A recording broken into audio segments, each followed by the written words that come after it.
आज एक अजीब सा केस सामने आया है। इस केस में आपको भी पूरी तरह से जानकारी देंगे कुछ दो मुद्दों पर, डीवी का केस के अंदर क्या होता है और 125 के मेंटेनेंस केस के अंदर क्या होता है। और इसमें मेन बात यह है कि क्या डीवी का केस चल रहा है और उसी के अंदर 125 के अंतर्गत मेंटेनेंस लगाया जा सकता है या नहीं लगाया जा सकता है। इसमें सबसे पहले होता क्या है कि पत्नी डीवी का केस फाइल करती है। वह फाइल करती है तो कोर्ट यह पाता है कि यहाँ पर जो सबूत दिए गए हैं वो केस से रिलेटेड ही नहीं है और यहाँ पर कोई भी ऐसी घटना घटित होते हुए नहीं दिखाई गई है, कोई भी ऐसा सबूत नहीं है जहां पर ये प्रूफ हो सके कि डीवी जैसी घटना उस महिला के साथ हुई है। लिहाजा पत्नी के द्वारा दाखिल केस को, एप्लीकेशन को निरस्त कर दिया जाता है। क्लियर करें तो डीवी की कंप्लेन को निरस्त कर दिया जाता है इस आधार पर कि कोई भी ऐसा सबूत नहीं है जिससे कि ये साबित हो सके कि महिला के साथ डोमेस्टिक वायलेंस हुआ है। अब इसके खिलाफ जो है सेशन कोर्ट में अपील की जाती है।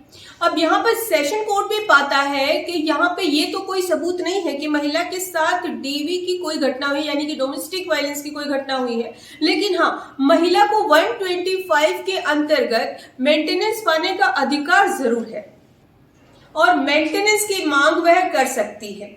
लिहाजा कोर्ट करती क्या है, डीवी एक्ट में ही 125 के ऑर्डर कर देती है, यानी कि मेंटेनेंस का ऑर्डर कर देती है।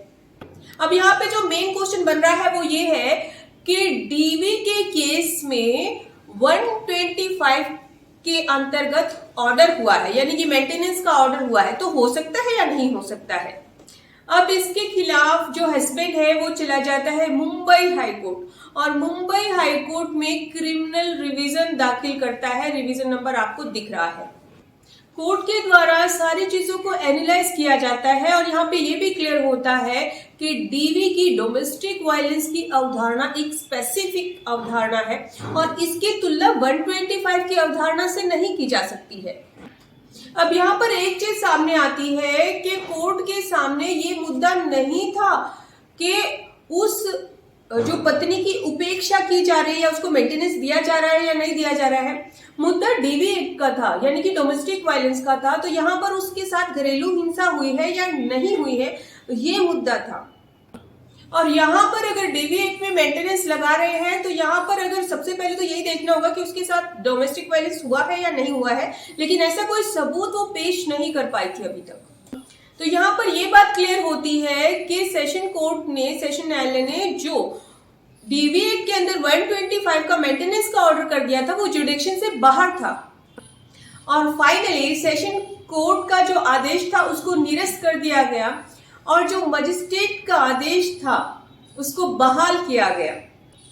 तो यह आदेश उन सभी पीड़ित पतियों के लिए है जिनकी पत्नियों ने उनके ऊपर घरेलू हिंसा का केस डाल रखा है और वो बहुत ज्यादा परेशान है।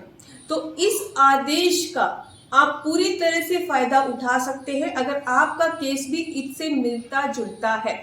फिर भी अगर आपकी कोई परेशानी है, कानूनी परेशानी है, तो आप हमसे कांटेक्ट करके व्हाट्सएप नंबर पर अपना जो परेशानी है उसको डिस्कस कर सकते हैं और अपॉइंटमेंट ले सकते हैं।